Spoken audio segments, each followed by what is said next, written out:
तो चलिए दोस्तों बात करते हैं स्विंग ट्रेडिंग के बारे में कि स्विंग ट्रेडिंग से पैसा कैसे बनाया जाए। ये वीडियो दो पार्ट्स में डिवाइडेड है। फर्स्ट पार्ट के अंदर हम बात करने वाले हैं कि हमें किन बातों का ध्यान रखना चाहिए जिससे हमारा ट्रेड प्रॉफिटेबल हो एंड हमारा जो स्विंग ट्रेड लेने वाले हैं वो किस तरीके से उसकी एक्यूरेसी हाई जाए। 5 पॉइंट्स के बारे में बात करने वाले हैं जो कि बहुत ही काम के पॉइंट्स होने वाले हैं, तो मिस मत करना इस चीज़ को।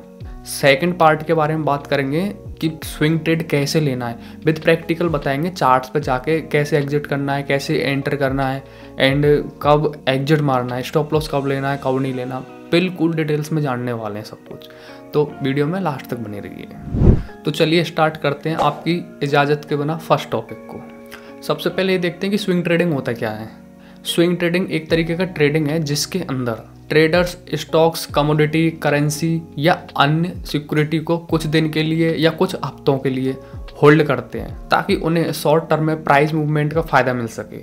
जिसके अंदर ट्रेडर ये सोचता है कि जो शॉर्ट टर्म के अंदर जो मूवमेंट मिलने वाला है उस मूवमेंट से हमें किस तरीके से पैसा मिल सकता है एंड किस तरीके से हम उस मूवमेंट को कैच कर सकते हैं। तो इसके अंदर हम बात करने वाले हैं 5 पॉइंट्स के बारे में। बात करते हैं फर्स्ट पॉइंट के बारे में, सेलेक्ट द राइट स्टॉक, यानी कि स्टॉक सिलेक्शन। जिस प्रकार आप शोरूम में जाते हो कपड़े खरीदने के लिए एंड सबसे अच्छे कपड़े आप सेलेक्ट करते हो, उसी प्रकार यहाँ पर आपको स्टॉक सेलेक्ट करना होता है मार्केट के अंदर कि आपको कौन सा स्टॉक सबसे अच्छा है एंड जो सबसे अच्छा प्रॉफिट दे सकता है वही स्टॉक आपको सेलेक्ट करना होता है। तो वो स्टॉक कैसे सेलेक्ट करें वो जानते हैं इस टॉपिक के अंदर। सबसे पहली बात, वॉलेटिलिटी ध्यान में रखनी है आपको कि जिस स्टॉक के बारे में आप रिसर्च करना चाहते हो, जिस स्टॉक को आप सेलेक्ट कर रहे हो, उस स्टॉक की जो वॉलेटिलिटी है वो सफिशिएंट है या नहीं है। क्या उसके अंदर इतनी वॉलेटिलिटी है कि वो आपको प्रॉफिट जनरेट करके दे सकती है। अब देने को तो काफ़ी सारे स्टॉक्स दे सकते हैं, लेकिन आपका जो टाइम पीरियड होता है उस टाइम पीरियड के अंदर दे सकती है या नहीं। ऐसे नहीं कि वो 1 साल में दे, आपको चाहिए कि आपने होल्ड करना है 5-10 दिन, मैक्सिमम 20 दिन के लिए, तो आपको तो उतने पर्टिकुलर दिन के लिए चाहिए ना। तो उस दिन के अंदर, उस टाइम पीरियड के अंदर आपको वो चीज़ डिपेंड करता है वॉलेटिलिटी पर।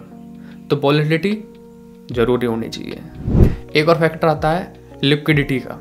भाई साहब स्टॉक के अंदर ना लिक्विडिटी भी ज़रूरी होती है। ऐसा स्टॉक सेलेक्ट कीजिए जिसके अंदर लिक्विडिटी बहुत ज़्यादा हो, या फिर इतनी तो हो कि आप जो ट्रेड कर रहे हो उसके अंदर ऐसा ना हो कि आप बाय करो जिस जगह पर, सेल करो और आपके ऑर्डर ही प्लेस ना हो। फिर क्या मतलब है?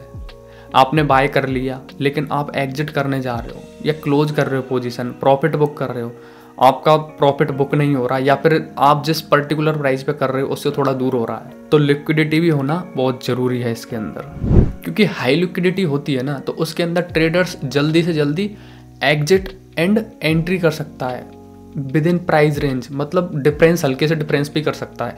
लेकिन लिक्विडिटी अगर कम है तो प्राइस का डिफरेंस इतना आ जाता है कि बाय करते हैं 100 रुपये पे के तो 102-103 पे पहुंच जाता है कभी कभी। कम लिक्विडिटी स्टॉक्स के अंदर क्या होता है कि जो मार्केट प्राइस पे हम बाय करते हैं तो क्या होता है, हमने बाय किया 100 रुपये पे तो कभी कभी 100 रुपये से ऊपर हो जाएगा, 101 पहुंच जाएगा, 102 रुपये बाय हो जाएगा। एग्जिट करेंगे हम 90 पे एग्जिट करना है तो 89, 88, 87 तक उसकी प्राइस पहुंच जाती है, तो इतने का तो लॉस ऐसे ही हो गया। तो इसलिए लिक्विडिटी भी मेन इंपॉर्टेंट रोल प्ले करती है। एक और टॉपिक, ट्रेंड स्ट्रेंथ। भाई वॉलेटिलिटी देख ली हमने, लिक्विडिटी देख ली, अब देखना है ट्रेंड स्ट्रेंथ। जिस स्टॉक में आप बाइंग करोगे उस स्टॉक के अंदर जो ट्रेंड चल रहा है या तो अपसाइड है या डाउन साइड है, तो वो ट्रेंड स्ट्रॉन्ग है या फिर ऐसी नॉर्मल है। तो जो ट्रेंड होता है वो बिल्कुल क्लियर होना चाहिए कि ये ट्रेंड अब यहाँ से जाने वाला है और हमको पैसा दे के जाएगा। क्योंकि आपका जो पर्टिकुलर रेंज है कि मुझे इतने दिन के लिए होल्ड करना है या फिर मुझे इसके अंदर 2% मूव चाहिए, तो 2% आपको मूव दे सकता है पर्टिकुलर टाइम पर या नहीं दे सकता। वो ट्रेंड उसके अंदर हो सकता है या नहीं हो सकता, वो चीज़ भी मैटर करती है।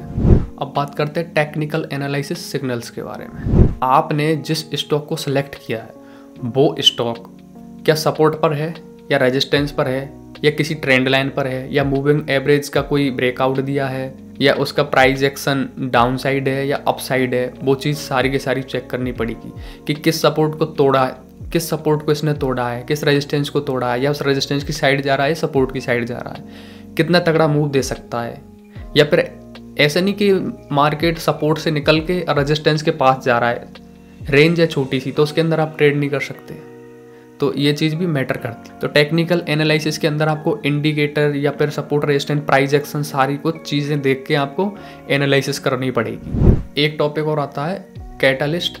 इसके अंदर क्या होता है, कोई स्टॉक का या फिर कोई भी न्यूज़ इवेंट कुछ भी हो सकता है, या तो स्टॉक्स का हो सकता है, डेरिवेटिव्स का हो सकता है, इंडेक्स का हो सकता है, कोई फॉरेन का हो सकता है, या फिर करेंसी का हो सकता है, किसी का भी कोई भी न्यूज़ हो सकता है। तो उस न्यूज़ पर भी डिपेंड करता है कि वो न्यूज़ आसपास नहीं है या फिर है तो किस टाइप से यूज करनी है आपको, वो चीज़ भी आपके माइंड में होनी चाहिए। एक चीज़ अपने दिमाग में रख सकते हो, time horizon. Time horizon in the sense कि आप जिस ट्रेड को आप स्विंग ट्रेड करना चाहते हो तो उस स्विंग ट्रेड के अंदर आप एक अपना सेटअप बना लीजिए कि मुझे इतने दिन के लिए होल्ड करना है मैक्सिमम, जैसे कि मुझे आज से लेके और 10 दिन तक ही होल्ड करूँगा।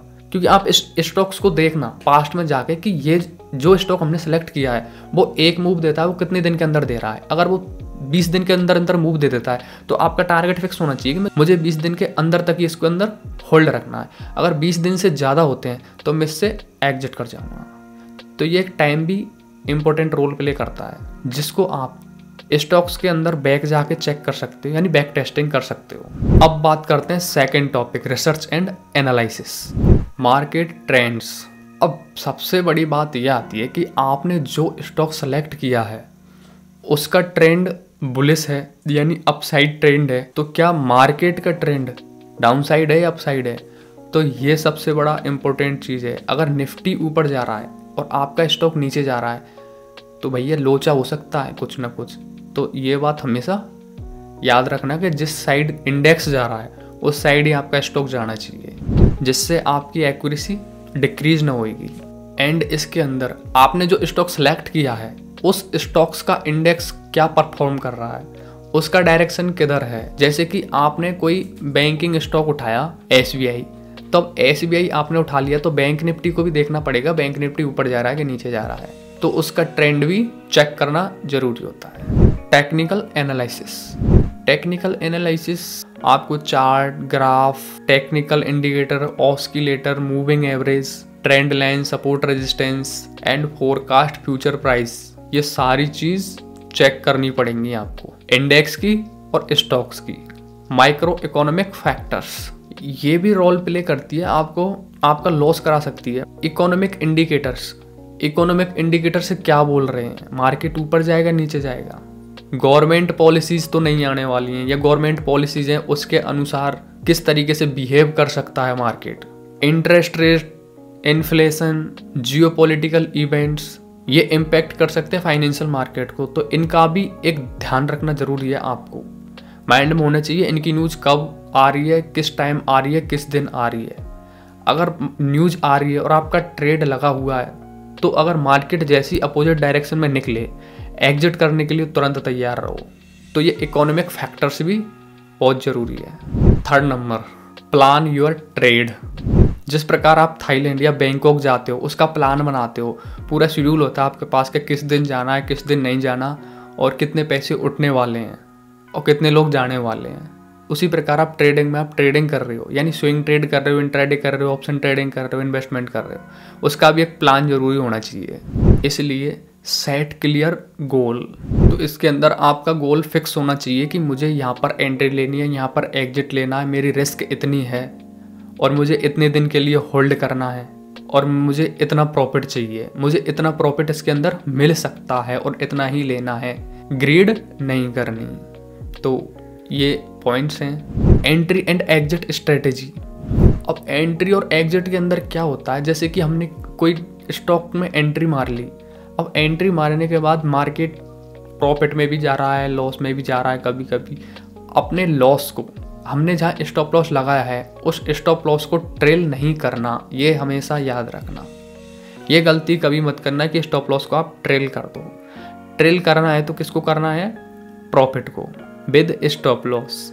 तो ये भी आपको रूल बनाना पड़ेगा कि मुझे स्टॉप लॉस फिक्स रखना है एंड जो टारगेट है वो भी फिक्स होना चाहिए, लेकिन आप उसको ट्रेल कर सकते हो हाई प्रॉफिट के लिए। अब बात करते हैं रिस्क मैनेजमेंट के बारे में। भैया रिस्क है तो इश्क है, बाबू थाना था लिया, खाना को थाना बोला जा रहा है, तो भैया इतनी रिस्क नहीं चाहिए नॉर्मल रिस्क से काम चलाना पड़ेगा। तो रिस्क मैनेजमेंट के अंदर क्या करना है आपको कि आपका जो कैपिटल है, जैसे आपके पास 1 लाख रुपए हैं तो आप 20,000 रुपये से ट्रेड करिए। प्लस अगर आप 20,000 से ट्रेड कर रहे हो तो आपको प्रॉफिट कितना करना चाहिए, अप्रोक्स मैक्सिमम 10% तक प्रॉफिट ले सकते हो अपने कैपिटल का। जैसे आप 20,000 रुपये लगा रहे हो तो 20,000 का 10% ले सकते हो बस। और स्टॉप लॉस लेना तो 2-3% स्टॉप लॉस हो, बहुत है इतना ही। और इसके अंदर आपको क्या करना है, अगर आप बिगनर हो और स्विंग ट्रेड में, तो आप स्टॉप लॉस डाल ही दो सिस्टम के अंदर, क्योंकि स्विंग ट्रेडिंग के अंदर आपको स्पाइक तो मिलने वाला नहीं है ऑप्शन ट्रेडिंग की तरह कि आपको स्पाइक मिल जाएगा अचानक से वापस ऊपर जाएगा। वो कभी कभी होता है, कभी कभी होता है, हर बार नहीं होता। तो स्टॉप लॉस डाल ही दो सिस्टम के अंदर कि मार्केट चला जाए धीरे धीरे धीरे, आपकी नज़र हटी दुर्घटना घटी, वो वाला सीन नहीं होना चाहिए, तो स्टॉप लॉस डाल दीजिए। एंड रिस्क रिवॉर्ड रेशो के ऊपर भी काम करना जरूरी है, क्योंकि आप प्रॉफिट 1:1 का ही नहीं ले सकते स्विंग ट्रेडिंग के अंदर। 1:2 तो मिनिमम होना ही चाहिए, 1:2 1:3 तो होना ही चाहिए स्विंग ट्रेडिंग के अंदर। तो इसके अंदर आप 1:2 या 1:4 1:5 1:10 इतने तक ले सकते हो आप, कोई दिक्कत नहीं है इसके अंदर, क्योंकि स्विंग ट्रेडिंग में एक मूव मिलता है आपको मस्त वाला।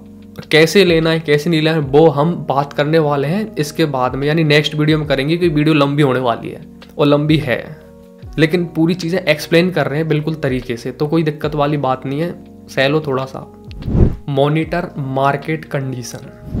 अगर मार्केट के अंदर कोई न्यूज़ आ रही है या फिर कोई इंस्टेंट न्यूज़ आ रही है या फिर न्यूज़ आने वाली होती है, स्टॉक्स के अंदर आ रही है या इंडेक्स के अंदर आ रही है या ग्लोबली न्यूज़ है या इंटरनेशनली न्यूज़ है, तो आप न्यूज़ को रिएक्ट करना सीखो।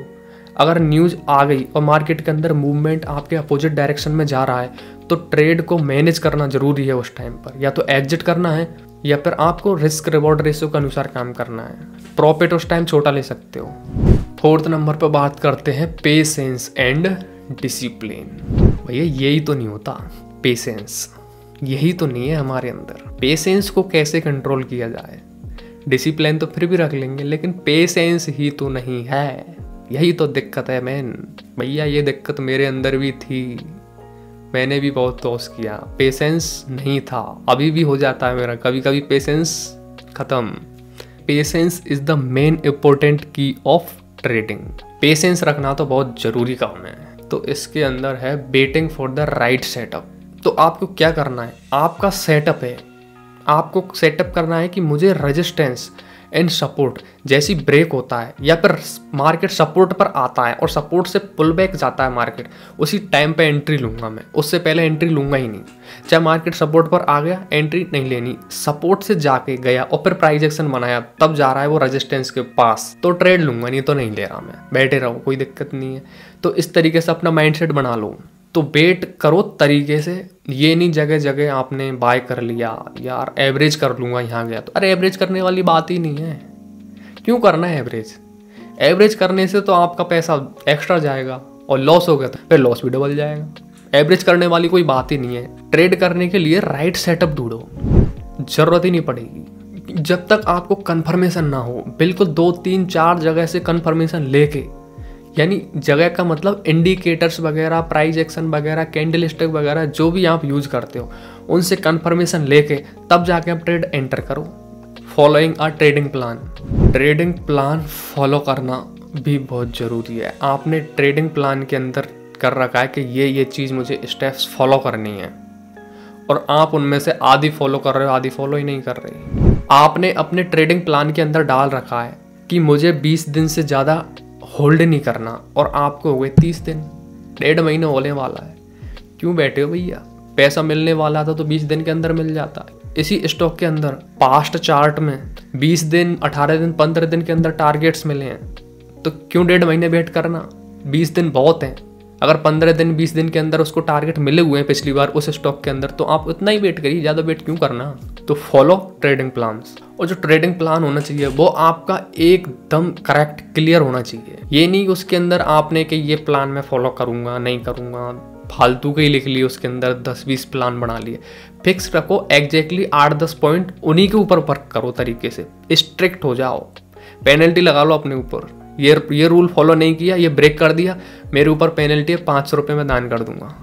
मेरे पास ट्रेडिंग प्लान है, अगर आपको ट्रेडिंग प्लान चाहिए तो कमेंट करके बता देना, मैं ट्रेडिंग प्लान की पूरी वीडियो बता दूंगा उसके अंदर कि मैं कौन सा ट्रेड प्लान फॉलो करता हूँ। एक बेस्ट ट्रेडिंग प्लान मैंने अपना क्रिएट किया हुआ खुद का ऑप्शन ट्रेडिंग के अंदर, तो उसको आप स्विंग ट्रेडिंग के लिए भी यूज कर सकते हो, मैं बता दूंगा उसको कैसे करना है। मैनेजिंग इमोशंस, भैया इमोशन मैनेज करना यही तो बड़ा टास्क है। आपको उस तरीके से नहीं करना जिस तरीके से लड़कियां बात बात पर रो देती हैं, ये काम नहीं करना। उनके जैसा इमोशंस नहीं आने चाहिए दिमाग में कि बात बात पर रोना, क्या ही बोलूं, छोड़ो।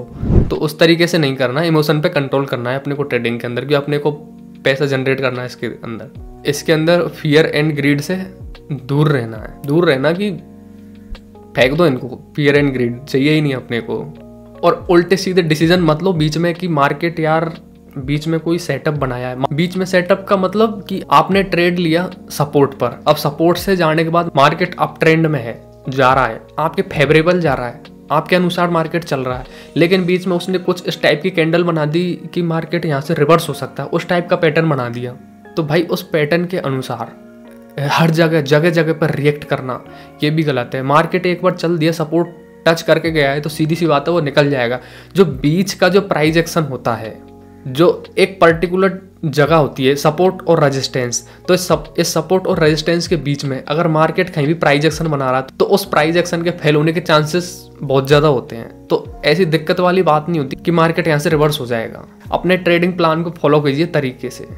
अगर ज़्यादा आ रहा है तो आप मैनेज कर लीजिए ना, स्टॉप लॉस को कॉस्ट पर लेके आ जाइए, क्या दिक्कत आ रही है, लॉस तो नहीं हो रहा ना। लेकिन प्रॉफिट लेना है तो रिस्क रिवॉर्ड रेशियो के हिसाब से थोड़ा अच्छा लीजिए। एक और पॉइंट, लर्निंग फ्रॉम मिस्टेक्स। भैया गलतियों से सीखते जाओ, गलतियों को नोट करते जाओ अपनी कॉपी में, एक जगह पर नोट कर लो कि ये मैंने ये गलती की, इस कारण से ये लॉस हुआ। यकीन मानिए आप 6 महीने करके देखिए इस चीज़ को, गलतियों को लिख लीजिए एक बार, और लिखने के बाद उनको रिपीट करिए। रिपीट कर लोगे ना, जब आप ट्रेड करने जाओ, ट्रेड करने से पहले यानी 9 बजे से पहले आप उस गलतियों को पढ़ लो एक बार कि मैंने इस गलती के कारण इतना लॉस हुआ, ये गलती मुझे नहीं करनी। रिपीट करिए माइंड में उस चीज़ को, तो आपके अंदर एक पॉजिटिव एनर्जी आएगी कि मैं इस गलती को रिपीट नहीं करूँगा। तो ये बात हमेशा याद रखना। एक चीज़ है मेंटेनिंग कंसिस्टेंसी। भाई कंसिस्टेंसी बनाए रखना भी एक बहुत ज़रूरी है, क्योंकि आप ऐसा नहीं कर सकते कि आपने 3 दिन प्रॉफिट कर लिया, 4 दिन प्रॉफिट कर लिया, 5वें दिन आप सोचते हो कि अरे यार 4 दिन प्रॉफिट कर लिया, अब तो लॉट साइजिंग बढ़ा लेते हैं या शेयर्स बढ़ा लेते हैं, 5 की जगह 10 कर लेते हैं। तो क्या होगा, उस दिन अगर पलट गया तो आपके 4 दिन का प्रॉफिट एक दिन में खत्म। तो कंसिस्टेंसी रखना जरूरी है तरीके से कि आप 5 लॉट से ट्रेड कर रहे हो तो लगातार करते जाओ प्रॉफिट है। जब तक आपका प्रॉफिट इतना ना हो जाए, आपके कैपिटल से ज़्यादा निकल जाए, तो आप उसका छोटा सा हिस्सा ऐड कर लो। जैसे आपने 50,000 रुपये लगा रखे हैं और 50,000 से आपने 50,000 बना लिए, तो उसमें से 10,000 रुपये रख लो, बाकी 40,000 रुपये अकाउंट में ट्रांसफर। अब 60,000 से ट्रेड करो। इस तरीके से कंसिस्टेंसी के साथ काम करते चलो। ये नहीं उल्टे सीधे कर रहे हो आप। 50,000 कैपिटल है, 50,000 कमा लिया, 1 लाख हो गई, 1 लाख से ट्रेड कर लिया और ये चल रही है गैम्बलिंग, 50,000 एक ही बार में खत्म, मतलब पूरा प्रॉफिट क्या तो एक दिन में खत्म। तो वो वाला सीन नहीं करना है, कंसिस्टेंसी रखनी है, धीरे धीरे पैसे कमाना है। एक और चीज 5th नंबर वाला पॉइंट है, रियलिस्टिक एक्सपेक्टेशंस। ये भी एक मजेदार टॉपिक है कि भैया ट्रेडिंग में आने के बाद ना सोच थोड़ी ऊंची हो जाती है, एक्सपेक्टेशन बढ़ जाती है। ट्रेडिंग से पहले सोच रहे हैं 10,000 का फ़ोन लेने की, ट्रेडिंग में आने के बाद सोच रहे हैं कि नहीं 50,000 का फ़ोन लूँगा, 10 दिन के अंदर ये कम जाएगा, पैसा आराम से मिल जाएगा, लेकिन पता थोड़ी होता है मिलेगा नहीं मिलेगा। तो अपने एक्सपेंसेस को कंट्रोल करना प्लस जो एक्सपेक्टेशन होती है रिटर्न्स की, वो एक तरीके से करना काम। ये नहीं कि आप 10,000 का 10,000 ही बना रहे हो एक दिन के अंदर, 50,000 का 50,000 ही बना रहे हो। भाई रिटर्न्स पे काम करना उसके अंदर। रिटर्न्स इन द सेंस आप 10,000 रुपये लगा रहे हो तो आपको 500 रुपये, 600 रुपये, 1,000 रुपये बहुत है। 10% रिटर्न बन रहा है आपका। अरे 5% रिटर्न बहुत होता है। 10,000 रुपये पे 500 रुपये निकल रहे हैं, क्या कम है। 600 रुपये निकल जाते हैं, 1,000 रुपये बन जाते हैं, बहुत है इतना। तो बड़े ट्रेडर तो इतना 10% तो निकालते नहीं। उनको बड़ा बड़ा प्रॉफिट तो कभी कभी लेते हैं वो, नहीं तो उनका प्रॉफिट कितना लेते हैं 5-7%, 3%, 2%, 10% मैक्सिमम कभी कभी होता है, क्योंकि उनका कैपिटल बहुत हाई होता है। तो वो छोटे से में प्रॉफिट हुआ, निकाल के निकल गए। हिस्टोरिकल परफॉर्मेंस, हिस्टोरिकल परफॉर्मेंस से आप रिलेट कर सकते हो अपने आप को कि मैंने इतने ट्रेड किए। सारा कुछ लिख लो या फिर उसके अंदर लिखा होता है उसको आप कैलकुलेट करो कि मैंने 200 ट्रेड करे हैं, 200 ट्रेड के अंदर मैंने 150 ट्रेड प्रॉफिट किए, 50 ट्रेड लॉस किए हैं, तो मेरी कितनी एक्यूरेसी निकल रही है। जो 50 ट्रेड मैंने लॉस किए हैं ये किस वजह से लॉस किए हैं उसको एक्सप्लेन करो या फिर लिख लो। जब आप लॉस कर रहे हो तो उसी टाइम एक पेपर कॉपी के अंदर लिख के रख लो कि मैंने इस तरीके से ये गलती से ट्रेड किया है और इस तरीके से मैंने लॉस लिया है। तो आप देखोगे तो आपका माइंड सेट इतना क्लियर हो जाएगा कि ये गलती मैं बार बार कर रहा हूँ, ये गलती 4 बार कर चुका हूँ, ये वाली गलती मैं 2 बार कर चुका हूँ, ये गलती मैं तो बार बार ही कर रहा हूँ, मतलब 50 बार में से 40 बार गलती तो मेरी यही हुई है। तो उस चीज़ पे कंट्रोल करना है आपको कि मैं पोजीशन साइजिंग बढ़ा देता हूँ, मैं रिस्क मैनेज नहीं कर पाता या फिर मैं जल्दी निकल जाता हूँ। ये सारी गलतियाँ आपको मैनेज करनी पड़ेंगी धीरे धीरे। तो दोस्तों ये कुछ टॉपिक थे जिनके बारे में एक्सप्लेन किया था। अब इसको प्रैक्टिकल कैसे करना है, स्टॉक फाइंड करके चार्ट के अंदर एनालिसिस करने, कहाँ से ट्रेड करना है, कहाँ से ट्रेड नहीं करना है, क्या क्या चीज़, ये जो पॉइंट बताए हुए हैं इन पॉइंट के बारे में कैसे एग्जीक्यूट करना है, वो चीज़ जानेंगे अब नेक्स्ट पार्ट के अंदर, क्योंकि ये तो वीडियो बड़ी हो गई, इसके अंदर तो मैं ऐड नहीं कर सकता, तो नेक्स्ट वीडियो में बता देता हूँ। तो वो वीडियो भी ज़रूर देख लेना। इस वीडियो के बाद में तुरंत ही आने वाली है, 1 दिन के अंदर ही। तो आई होप आपको वीडियो पसंद आ गई होगी। वीडियो पसंद आई है तो वीडियो को कर दीजिए लाइक, चैनल को कर दीजिए subscribe and bell icon press कर लीजिए ताकि लेटेस्ट वीडियो आप मिस ना कर पाओ। तब तक के लिए टेक केयर, बाय बाय।